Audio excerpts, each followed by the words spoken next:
All right, it is Thursday, April 28th. It's like Christmas across the country. It's Christmas, Riggo, because it's the NFL draft. It's the first round. You're going to have 262 newly minted millionaires. We'll get into that and more. Here's Riggo. Well, thank you, Todd.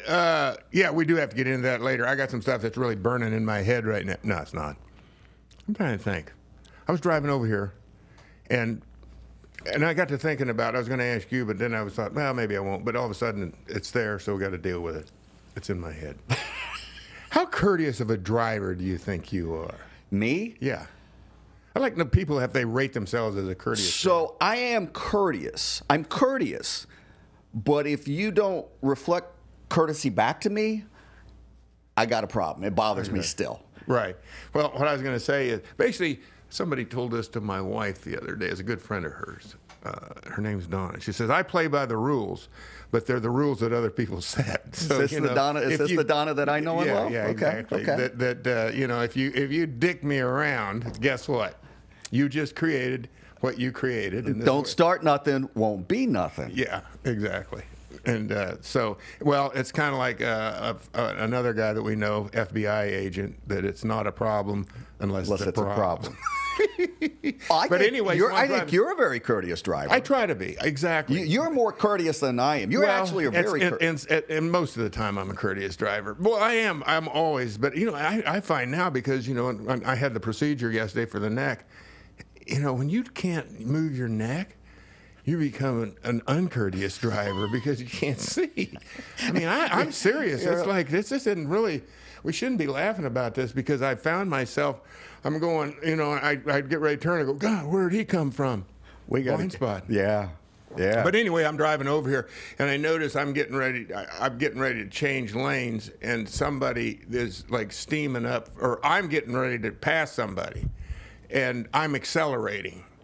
And all they, you know, but they just put on their blinker and just pull out in front of you. It's like, whenever I always look to see if there's anybody in that left lane, and if there is, and I can see that, you know, you get. But this is what's deceptive. You really can't tell how fast they're accelerating. Seriously, Yeah, you can't. You know what I mean? That's why a lot of people get killed thinking, oh, I guess I can pull out now. But boom. Yeah. It doesn't work that way. And so, you know, as a driver, then you have to slow down, hit your brakes. Sometimes they just cut out in front of you. Well, you've got that merger off the American Legion Bridge where you're coming off of that, and you got to get into there ripping and tearing going across the American Legion. Well, you got to stay in that far right lane to begin with, because that's people that are trying to get over to get on the George Washington Parkway. Right. But once you get, and that's exactly about where it happened. Was this person just, and I'm going, hey. But, you know, then you get to the point where you just got to accept that, what kind of a day are you having? Because, you know, if it's one of those deals where you feel like this is going to set you off, you just got to breathe and let it go. You can't, because that's the way road rage starts, I'm pretty sure. Oh, yeah. It doesn't start with the first guy. As a rule, it can. But sometimes it's like the second and third, or it could be the boss at work. Well, it's right. Oh, yeah. Well, you know, you're just left, and the boss just chewed your ass, and you're getting in the car, and somebody, it's like, but it's really the boss is who you want. Right. It's not him. And it's always right. It's like in the NFL. It's the guy that retaliates that always gets caught. There you go. Exactly. Same thing. Whoever retaliates, you're the bad guy. Anyway, I just thought I'd bring that up. Listen, I started a project that actually I started back in September, October, I guess it was. I'm refinishing my front door, and it's, you know, mahogany. Again? It's No, that time? What do you mean again? What were you refinishing a couple of years back?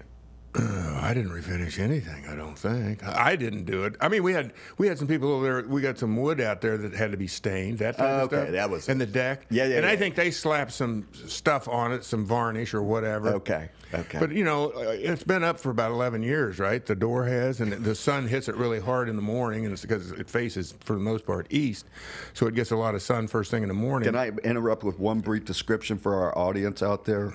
The tens of thousands and the hundreds of thousands. His door, if you can imagine the Wizard of Oz in the movie, It's the largest, heaviest, widest door I've ever seen. It's like going into the Great Oz. I should have taken a picture of it and brought it with me. But I don't know if you get in for. Well, you could. This isn't a regular door, people. I could have had Lisa Marie standing in the middle of it. Well, I'll give you. I think that's 5 feet by 9.5 feet. It's humongous. And it's a pivot door, which means it's so heavy. Which means it isn't hinged. It pivots on two, like an axle for the most part. Riggo's not going to have a normal door. Well, I would have had a normal door. I didn't know I was getting a pivot door when I built the house, but I got what I got. But here's the thing. If you're going to do it right, you're supposed to take the door off and lay it horizontally, right? So I'm already handicapped to try to, refinish this door. But I'm going, that door, I told Lisa Marie, that door weighs at least 200 pounds, and I'll bet you it could be as much as 400 pounds. Yeah, that's more than two. And this ain't a one-man job. I don't even know it's a two-man. It'd take 3 or 4 guys probably, and I don't know anything about a pivot. Do you need any help? Huh? Because my back's hurting, but I think I can some folks? Some people. We don't know enough people. I think the whole Washington football team, if they came out, maybe could get the door off its hinges. I'm not sure. And that's a lot of muscle right there. But anyway, I started last fall. But what I did was, and I realized I got to get to this, but like everything else, it takes, at least it's told you that I'm a, what do you call it? Optimizer? I'm an optimizer. So I got to think every little detail. They say the genius is in the details, and I was just telling the guy yesterday, I can never quite get to the details. But so I have to get brushes, because it's varnish, right? And let me say this, varnish is no joke. You think, oh, just put some varnish. It don't work like that. I kind of was thinking, it's like, something you're going, should I really do this? I'm not sure. So anyway, I have to get a high quality brush, which I did, but that took me. We've had this brush discussion before. That you get some like brushes made in Poland or some. France, actually. Okay, excuse me, I was. Those French.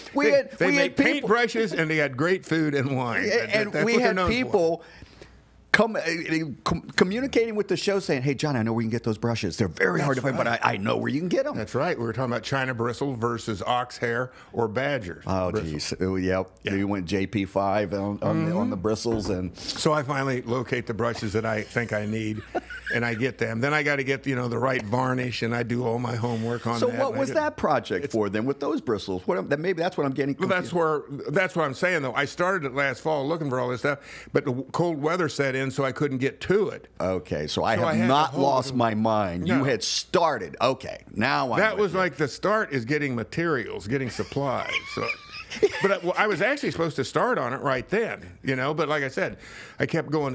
I don't know. It's dipping down into the 40s, and during the day, it might not get up much past 50. Your brushes were on a boat in Long Beach, California, stuck offshore with the supply chain. Could have been. Well, I don't know. They're coming from France. You think they went? They went all the way around the Horn. With my luck, that's exactly what happened. So anyway, I get the brushes, I get the varnish, and it sits all winter. So now in the last week, I decided, okay, it's time. Part of the problem is, obviously, when you're doing work like this, is you have to have kind of, a constant atmosphere. You can't have, that's a front door. And we've had a lot of wind lately. You just can't, crack the door. And plus, the way the door closes, the very edges of the door close against a rubber gasket, so you have to actually have the door completely open to refinish it, which means that you have to somehow enclose the entrance. Right. So I'm thinking I'm going to make get some wood and make a frame, and then put what do you call it, the plastic on it, staple it on there, and then basically like a huge window, push it onto the front, and then by going through the computer, I happen to notice you can just do the same thing and tape everything on. Which maybe next week I'll take some photographs and bring it in, because it'll be done and I'll show you the final product. Will it? So anyway, that's so I get so that's where the project begins. So I go out there and they say because I followed this one guy who finishes doors. He's a professional, and I'm reading what he's telling me to do on his blog or whatever it was. So you got to lay down a couple of coats of this particular type of Captain's bar varnish 1015. 2 coats of that, and you got to sand in between with 220 grit sandpaper. But you also got to sand your door down. Then I realized I'm following this guy's direction. I realized, before I really got underway, I went, or no, I had gotten underway. I went, he's actually doing an unfinished door. I'm refinishing a door. So it was like, anyway, I get out my sander. I get out my orbital sander. I sand off the front door, right? Well, there's spots where I went, damn. I thought I was just going to take off and rough up the existing varnish. How many inches deep are you? There you go. You're way ahead of me. There's some spots on there, like this big around, that's down to the bare wood. So now you're planing the door? Now I'm just like, oh, man. And I will say this. I'm not going to give you the number, but this door ain't cheap. Okay, you can imagine, right? So I'm going, because I've been known to, screw stuff up in the past where, well, you better buy a new one because you just broke that one. Anyway, so I go, oh, what am I going to do? I said, well, I guess it looks like I'm going to have to take it down to the bare wood because this ain't going to come. So all day Saturday, damn near, I spent the day with a heat gun, which is like, a 10X hair dryer. In fact, they say don't dry your hair with this. And seriously, you couldn't. You would literally, you'd have third-degree burns. You'd be a flamethrower. Yeah, basically. There's no flame, but yeah, it's electric. It is. It's nothing more than a very hot, super hot hair dryer. That's exactly what it looks like. It works the same way. So anyway, I spent all day scraping varnish off that thing. Todd, I'm telling you, that's when I thought to myself, I said, thank God there are folks that do this. I mean, obviously I'm one of them now, but won't be again. This is a one-off. So you were wax on, wax off. This is a one-off. And I'm going to have leftover varnish, and I'm just going to throw it away. Call in the pros, boys. Yeah, I'm never going to varnish. Well, there's where it gets into it. I'm never happy with what the pros do. And I'm not experienced enough to actually do what the pros. I'm in a rock and a hard spot place. Well, you've got all your other construction going on around there. Yeah. You talked to me about 2 weeks ago, and he goes, I'm that guy. I don't want to tell them how to do their job. Hey, why are you over there wasting time over there? Get off your phone. There was this week at the same time we had plumbers, electricians, and pool guys over there. It was like, and carpenters. We had like, we need some more. You need some more tradesmen. God, it drives me crazy. Anyway, I got all the paint scraped. I sanded it back down. And I started the project, and I gotta say, it looks pretty good. It does. Like I said, I don't have any before pictures, but I'll bring in some after. More importantly, I've got 4 coats right now of varnish on it, and I'm sanding in between. When I get done today, I'll go back and I'll put on the 5th coat, and maybe on Friday, Saturday, I'll put on a 6th coat, and at that point, I'm going to say, I'm done. Whatever it is, it is. Well, I got to get the report from the boss and see what Lisa Marie has to say about the. Well, her report. What you really need is somebody that knows a lot about wood and all that stuff, and they'd go in there and go, "Well, you see right here, you really got. They're called holidays, and you know what a holiday, which I'm learning the lingo now too, and runs. You got to run right here, which isn't so bad, but this holiday, that's where you don't put enough varnish on, so you got like a dry spot. That thing is humongous.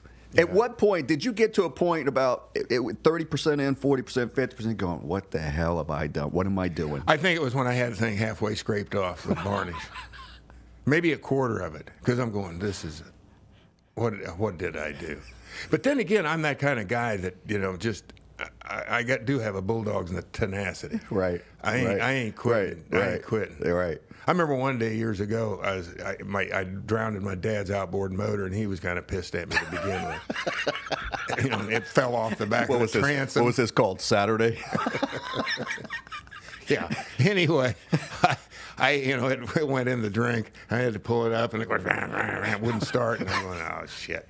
So I spent one day, the whole entire day trying, and I was like, it was one of those deals where you were this close. Maxwell Smart missed it by this much, and I take it to some other guy, and like within 5 minutes, he got the thing running. I'm going, oh man.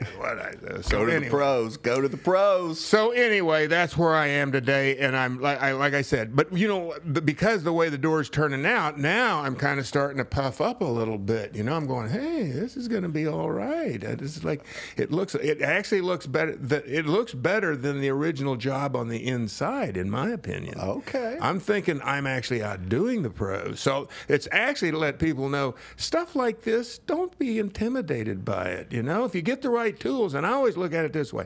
I've done this for the last 40 years, 50 years. I always felt like you end up with the knowledge and you end up with the tools. You can do it again, and all what you have invested is the same you're going to spend to have somebody else do it. Now, a lot of it has to do if you have the time to do it. That's critical. But hey, I'm a man of leisure. And I have been that way for 50 years. Maybe during the fall, for 14 years, I had to check out, for 5 months or whatever. But even that, you get up at 10, go to work, and you was off by 3, straight to the pool hall or the gin mill, have a few shooters, get home at 3 in the morning, sleep it off. Literally, it's a wonderful life. It wasn't too bad. I'm kind of actually saying there. Well, listen, I don't know how I can match it now. We're going to keep this going. I'm going to get the full report because I'm going to use a little football. I think you're in the red zone. And your percentages, you're in the red zone of completing this project. Wait a second, are we talking about going to heaven here? I don't want to be in the red zone. No, I want to be on, this is just your my door, own 20. Your door project. You're in the red zone. Yeah, I am in the red zone. You see the end zone, but a lot can go wrong here. Yes, exactly. True. So we're going to have some pictures, maybe a video. Okay. And get to the details here. We'll set it up for next week. Now, speaking about, amateurs versus pros, John, man, tonight, the NFL draft, you got a new class of guys that are going from the amateur ranks to the pros of the NFL. Are you sure about that? I am. Meaning, they're not pros. They're kind of semi-pros. I don't think any of them are taking a pay cut by coming up like it used to be. But they've been getting along pretty well. They're getting by, but this is a whole new deal. Well, that's true. This is a whole new deal. So, And with the draft, the first round is tonight in Las Vegas. So we're going to give you some facts, some tidbits. You were drafted 51 years ago? 51. 1971, if that's right. 51 and 71 would be 22, wouldn't it? That's 51 years ago. 1971, yeah. 51 years ago. And the draft was really nothing. I don't even know where it was. And think about this. I'm pretty sure there were 16 rounds, maybe 17. I think it was 17. 17 rounds of bullshit. And once you get past the first 2, forget about it. Yeah, and but there's a lot of great players that come out of the and correct me if I'm wrong. Tom Brady being probably the classic example of a 6th-round draft pick that hit it big. Well, that's just it. And people are learning throughout the years. First round guarantees you nothing, and it doesn't even matter what position. And really, more times than not, especially at the quarterback position, number 1 overalls and quarterbacks, the body of work is just, it speaks for itself statistically of how this all works out. But to start back with your experience, you were out hunting or fishing in Kansas? I went up to my parents just for the hell of it the night before the draft. I went up there, and so I have no idea because I was drafted by the Jets, and Weeb Eubank, who was the coach at the time, was trying to get a hold of me. He didn't know where I was. Nobody knew where I was. I was just up there, and the way I've said this before, I think people probably know, but I'm sitting at home there and not minding my own business. My dad calls up, very unceremonious, said, "Oh, hey, you got drafted by the Jets." That was how I found out. My dad called me from down to Depot. He was down there. I don't know whether. And I think it was just somebody heard it on radio or whatever, okay. and I can't Probably remember. telegrams were still big communication tools. Yeah, but it wasn't one of those deals. Well, he was a telegrapher actually, but so I don't. Oh, think, really? Yeah, I don't know if he. I don't think. Well, who knows? Maybe somebody heard it and tapped it out and said, "Hey, Riggins, your son, he got drafted by the Jets." I have no idea. Or maybe. But that was it, and it was. And I have no idea even where they held it. I'm sure they probably held it at league office. I'm pretty sure it was in New York and just phone calls. Just phone calls. So the very first draft, John, was held in 1936 at the Ritz-Carlton in Philadelphia. There were only 81 players selected in 1936. The first overall selection was the Heisman Trophy winner, Jay Berwanger. And he turned them down and went in to become a foam rubber salesperson instead. That's how. Turned him down. The league had just started 16 years prior. So, you know, when you think about the NFL and you think about, you know, the George Hallases and the likes that started in, what, 1920 or something, 21, I forget exactly. Well, they had the 100-year anniversary. Would have been 19. What's that? That was, what, a year ago, 2 years ago? Well, 3 years ago. Yeah. That makes sense, right? So it's right around 2019 or whenever that was 100 year, 2020. I can't remember it, something like that. But anyway, I'm trying to think of the guys who played it. I mean, literally, I'm sure they formed a league. I mean, the history of the league probably is kind of somewhat interesting from that perspective, right? Because they probably got paid like, you know, $50 to come out and, you know, play on a Sunday afternoon, and all of a sudden people started making phone calls and saying, "Hey, well, let's form a team." It was damn near barnstorming. College football was far bigger. Yeah, right? Absolutely, it would have had to have been. Right. And then so you go all the way for what, like I said, 16 years, and then finally it's growing in popularity somewhat, and they decide, well, let's have a draft. But you think about that, think about the communication systems. I don't know. I mean, I'm sure, you know, they had phones and all that stuff, but it wasn't anything like today. I mean, even when I was drafted. So here's part of the history here, and credit where credit is due to Joe Pompliano. He has a nice email that he puts out regarding the business of sports or whatever. We get a lot of good info out of that. Go, Joe. So 45 years later, a little new upstart all-sports cable network called ESPN. And they approached Commissioner Pete Rozelle around 79, 80 and said they want to do broadcast the draft. And Rozelle was like, and literally, here's his quote: "Why in the hell would people want to watch me read names off a list like a phone book?" It's really riveting, right? It's really... So exactly. The first draft was broadcast in 1980. And that's exactly what Pete did? Yeah. Read names off a phone book? With the first pick on the San Francisco 49ers tank. So now you fast forward, and it goes to Radio City Music Hall in New York City from 2006 to 2014. 2016 now they realize they got something, right? And think about it, there's nothing going on in April, right? Sports wise, you got certain things. No, baseball just started. Baseball started, and so and with the league and marketing and staying relevant, and you're minting millionaires, right? You get literally, and so you're right. I never thought of it. So that they way. Started in 2016. They started taking this on the road, amazing. Right? So it's been held in Chicago, Philadelphia, Dallas, Nashville, and Cleveland, and this year it's in Las Vegas. And Las Vegas, the city of Las Vegas, has spent $3 million building a set and a fan experience for the league. The city of Las Vegas. Maybe trying to have it permanently? At the Bellagio. Now, what's interesting, John, is the money is staggering in what the power of the league. So there's 262 players that will be drafted starting tonight. First round tonight, rounds 2 and 3 on Friday, and then 4 through 7 on Saturday. So this is prime time. Is it going to be on prime time? When I say that, absolutely. In other words, will ABC carry it live on their network? So I'd have to check to see what the schedule is this year, but there's no less than, I want to say, 4 or 5 major distribution points between online, ESPN, potentially ABC. You've got Spanish language and the NFL Network, etc. So you're going to have 262 newly minted millionaires. Now think about 262. The last player in the draft selected is called Mr. Irrelevant, right? However that started. And it was always fascinating. Usually some guy from the Ivy League, right? I think Bobby Beathard's son was Mr. Irrelevant one year. Jeff, I think.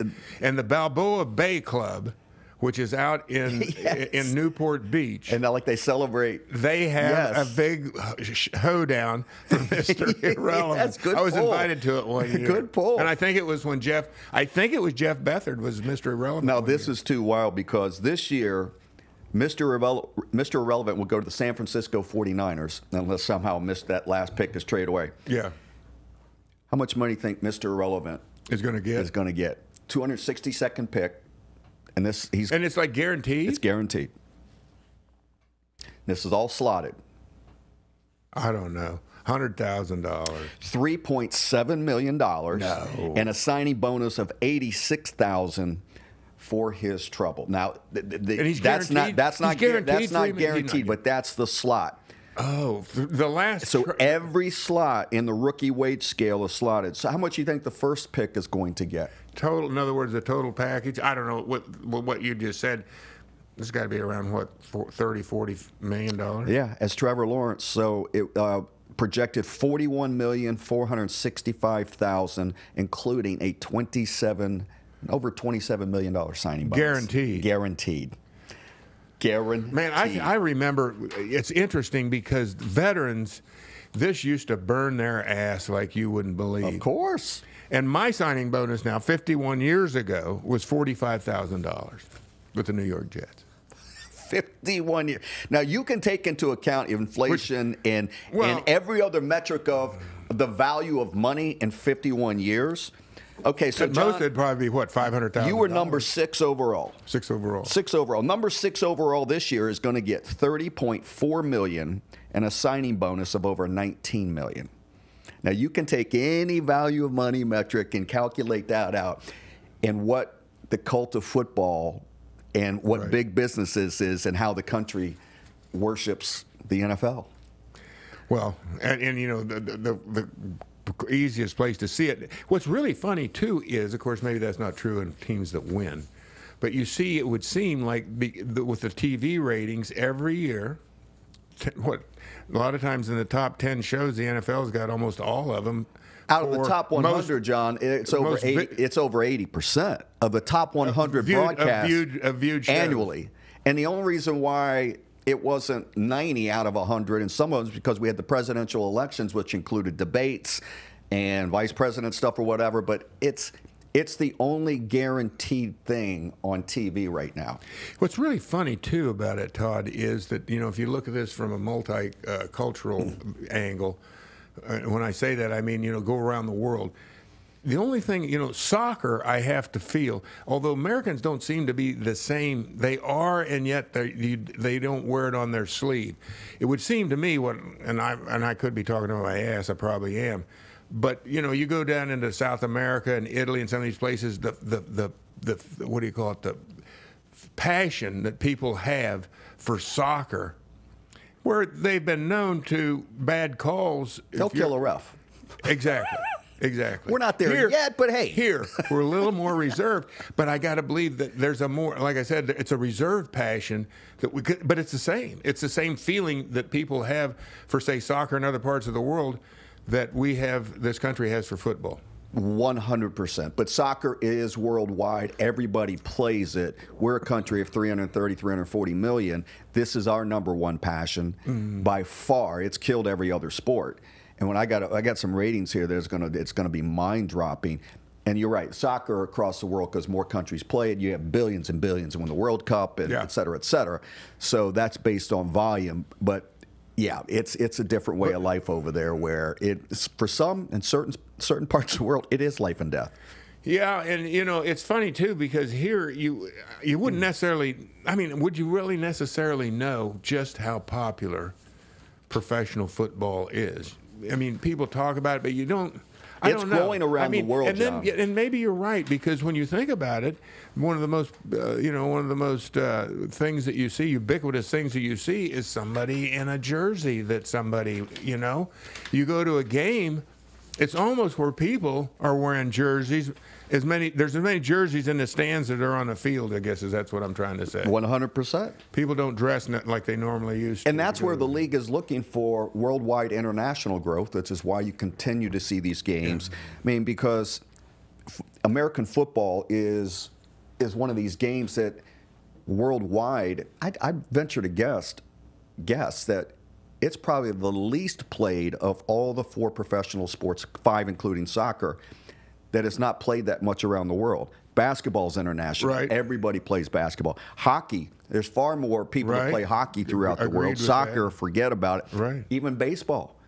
The baseball, the Asian culture, That's right. and the Caribbean. Yeah, no question about it. So Latino, football is probably the Mexico. least played, and that's always been football's challenge, is growing the sport internationally, which they've been trying in Europe for. Let me ask you a question. Do you think that when they get together, these owners, and talk, that, and like you said, when they start thinking internationally, do you think that the league is thinking of, and how far down the road that is, I have no idea, and what the game itself would look like, I have no idea. But because of the way that, you know, these distribution points and how they can broadcast around the world at the same time, you know, people getting used to whatever, that the end game is to have leagues in different countries. Like, you know, in other words, in Europe, you'd have the European League.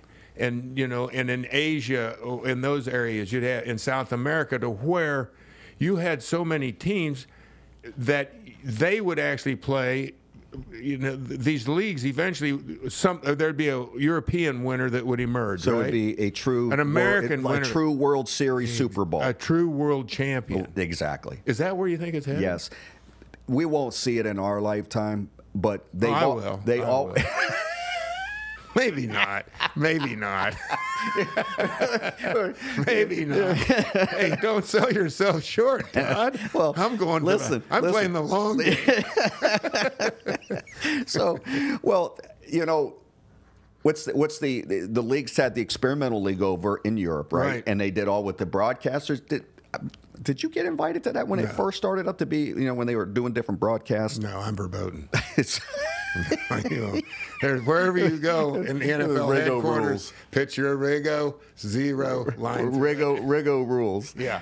Yeah, but again, if you don't grow up with it, it's not part of your culture, okay? You're trying to it's like when we try to get into certain things during the Olympics that, you know, we can't relate to. I don't care if it's cross-country skiing or pick a sport, right? That, you know, that curling. People there think it's like it's unbelievable. Right, you grow up with it. They know who the best are and all this stuff. Right, and I've been hearing it for my entire lifetime that soccer is growing by leaps and bounds in this country. And oh man, but everybody stops playing. The bigger athletes, the better athletes in this country, and this will piss off the soccer folks, but it is what it is. The best athletes in this country do not play soccer professionally. They don't. He said it. Riggo's hands are clean. Riggo's hands are clean. I have clean hands. Everybody plays it when they're little because everybody can kick a ball and it's organized chaos. And you can't get hurt. When you see the 6 and 7-year-olds. Well, you can't get hurt, but it's an accident. It's not part of the business model. Well, now their headers are given, they go into the concussion or whatever. But bottom line is, soccer has never, ever. I can remember, and you'll remember this back in, it was Giorgio Canalia, and he was going to, first and then it was Pele with the... Pele, I remember him, because he was in New York same time I was. Exactly. Well, Canalia, and 60 Minutes did a special, because all these guys were going to come in and convert all Americans into the beautiful game, and this and that, and I go on and you can pick up another guy, and you go through every decade or two. There's, these guys are going to... Canalia, he always struck me as this guy because he was... Who's older, him or Pele? Pele. Okay, and so Canalia came after Pele? Canalia came... See, I heard of Pele. He might have been just a couple of years. They probably played about the same time. But Canalia, he was Mr. Italian and arrogant, and he literally said on the 60 Minutes interview, "When I take a shower, it is not just a normal shower. It is a Canalia shower." I was like, I think I like that guy. I must have been channeling him all these years. Me and Canalia. You gotta call him up. Is he still alive? Yeah. I don't know about Giorgio. We're going to have to check in with him. Maybe we need to compare notes. So John, when they, the NFL, when they started having people, they had 250,000 attend the draft, and you know, they make it into a fan experience like they do with the Super Bowl. Yeah, exactly. In Philadelphia, they had 250,000. In Dallas, 2018, they had 200,000. In Nashville, in 2019, and I remember because Joe Jacoby, Jake, and our buddy Darryl Green were going there, and they were going to introduce the picks on the behalf of the Washington Redskins, I think, at that time. And Jake gets there. So Nashville had 600,000 people. The place was nuts. And Jake gets there.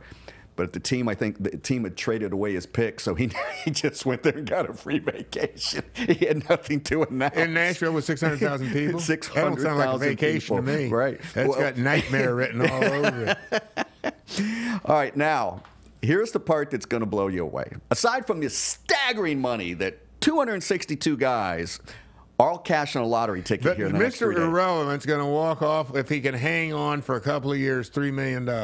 Yes, sir. Plus change. Yeah. That's The TV ratings in 2020, more than 15.5 million watched the first round of the NFL draft. 15.5 million. Now, in perspective, that's more viewers than the NBA Finals, What? Stanley Cup What? Finals, and Major League Baseball's World Series. That's how big the 15 million people? 15 million people, higher ratings than the finals of the other three sports. And I love this line, all to watch somebody read a guy's name off of a list. Get the gratuitous hug, the tears. Okay, cue mom and dad crying. Let's go to his hometown. Let's talk to his high school coach. It is. You know what? Basically, there's that old show, and I forget who the host was. You probably. Let's make a deal, Monty Hall. You're old enough to remember that. You're in the ballpark. But no. It's your life. This is your life. This is your life. That's exactly what they're doing. Right. All right. Pretty ingenious when you think about it. Okay, here's your first grade teacher who didn't think that you would ever make it. It's like Steve Harvey, the guy that is the host of Family Feud. Yeah. He had a teacher. Now this is what I've read or heard, and I think he said it or whatever. But he had a teacher that told him, "You ain't never gonna make it. You're never gonna, you're never gonna amount to anything." And and because he knew then, he also knew he wanted to be an entertainer and all this. He was stuff. probably a class clown. Exactly. So when he finally did get over and made, he sent the teacher a television set. So now you can watch me teach. That's the guy good. that wasn't going to make anything. That's good. I like that. Yeah, I like that. That's classy. So now that who do you like with the Commanders at 11? Todd, I got no clue. I mean, I got nothing. I don't watch college football. I don't have any idea who is and who they would be interested in at this point. And you know what's interesting? The draft is tonight. They don't either. No.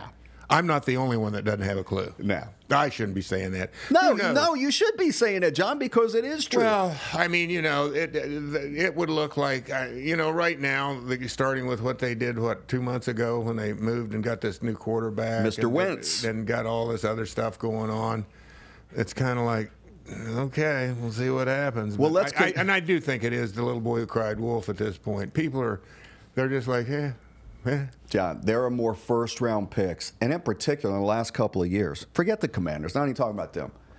The New York Jets. You and Joe Namath, he's drafted, and he was drafted in the AFL 1965.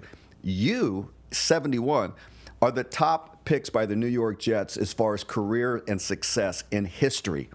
Is that right? So, yeah, it's you too. And then probably Darrelle Revis. But he finished out. But you are the top two in the Hall of Fame. You are. So well, think let me about say that. this, may I interrupt? Yes. Those two made a hell of a lot more money than the big guy. A hell of a lot more money. Mm-hmm. But he's not. He's still a little. Just for the record, still a little salty. Yeah, in the wound, you might say. But the truth of the matter is, this guarantees nothing. And this is the illusion that the league has done an unbelievable job of marketing of hope, right? It's all about hope. Yeah. And Jacksonville had Trevor And nobody Lawrence. marks it better than Ashburn. Yeah. And so, look at their first pick, Mr. Davis, last year. He was a bust, okay? He was You think so? As a first-round pick and a guy who was supposed I to thought come he was in coming around at the end of the season. Okay. You're a first-round pick and making the money that he did and was supposed to be an impact player who could do all this stuff. He didn't know. As if you're grading him right now based on how he was drafted and what his performance was, no way. Well, I'm just saying, first year. Yeah, but there's a lot of guys that come in first year, and well, yeah, okay. Okay, Chase Young was good for his first year. Based on where he... Well, this is the point I'm making. Right. Montez Sweat. But I'm telling you, Davis, I think, will be a player. We'll have a little side bet. I don't see it. And his inexperience as a guy that actually did not play a lot, even college football.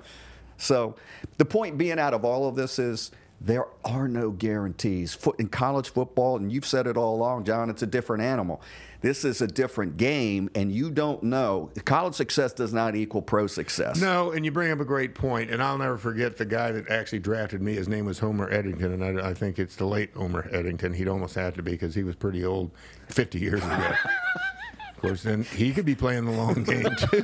I don't know. Homer, if you're watching, this is for you. You got to shout out to Homer. He said, and I think I've told you this, John Brockington was this big burly fullback out of Ohio State. He was from Brooklyn, so he was a native New Yorker. And I remember Homer telling me, he said, well, it came down to Brockington, by the way, just set the league on fire his first year and his second year. He was a rookie, gained over 1,000 yards rushing for the Green Bay Packers as a rookie. I remember him being on the cover of Sports Illustrated, and he wore knickers. And I remember that because my mom would make me and my two younger brothers wear knickers going to church. And they're like, John Brockington, he was wearing knickers and a turtleneck sweater, and it was a cover of Sports Illustrated. It was like just stepped out of Ireland or something? Yeah, like an old, a commercial or something. And then my mom's like, see, John Brockington's wearing knickers, so... But anyway, this is the one story I can actually remember that I started that I can finish. Brain must be working okay today. You got it going. Anyway, Homer told me, he said, listen, he said, we were real interested in John Brockington, but he said, we felt like that, he was kind of topping out, that he'd taken it about as far as, we looked at you and thought that you had a lot more room to go. You had a bigger upside, higher upside. And, as history shows, that probably was true. And I don't know if John got hurt or whatever, but, obviously I played for 14 years. I don't know, he didn't quite play that long. But that's what you're saying is exactly right. So some of these guys coming out of college and they're just all high. Well, the kid that just was playing with Cleveland as a quarterback, what's his name? Baker Mayfield. He was setting the college, world on fire, and he gets to the league, gets up to this level. He doesn't do anything. Johnny Manziel, RG3. We can go. Yeah. The list. But a lot of it, too, Todd, is the individual. And I think that's where the teams, where they do their due diligence, is does he really have the goods? And that's physical tools. But like I've always said, you got to have a transmission. The transmission puts the power to the wheels. This is the transmission. And if you don't have a transmission, you can have, you run a 9.3 100-meter dash. Well, that's great, but you can't put it all together or whatever. And that's what, Joe Gibbs. Give Coach Joe some credit here. He was always like, the guys that, was all, he wanted guys that could run a 4.6, a 4.43 or whatever, when you put them in football gear and put them on the field, they ran 4.9s. You know what I'm saying? Right. In other words, the game. Right. For them, and that's what I've always, now that we're talking about speed, and I'm kind of wandering off course here a little bit, but the speed of the game isn't the actual foot speed of the game, I don't think. I never thought that for a second, but I could run. And maybe some of these other guys in college, it's a big jump for them. But for me, it was, it was like no big deal. But where I found the speed of the game, and this is what Joe Gibbs is talking about, and what slowed you down was you had to think. When you're thinking, you're slowing down and you're not running, you got to be reacting out there the whole time. You get to the point where you feel it and you just know it. And I can't think of a better example of a guy who is the ultimate example of what I'm talking about is Tom Brady. Mm-hmm. He is so instinctual. He's done it so much. He knows it so well that he gets rid of the football, and because the guy is literally helpless. He, he's like a stork back there with a football. He cannot run, But this guy will obviously over the years has torn people apart because he just got that sixth, seventh sense of how to get rid of football.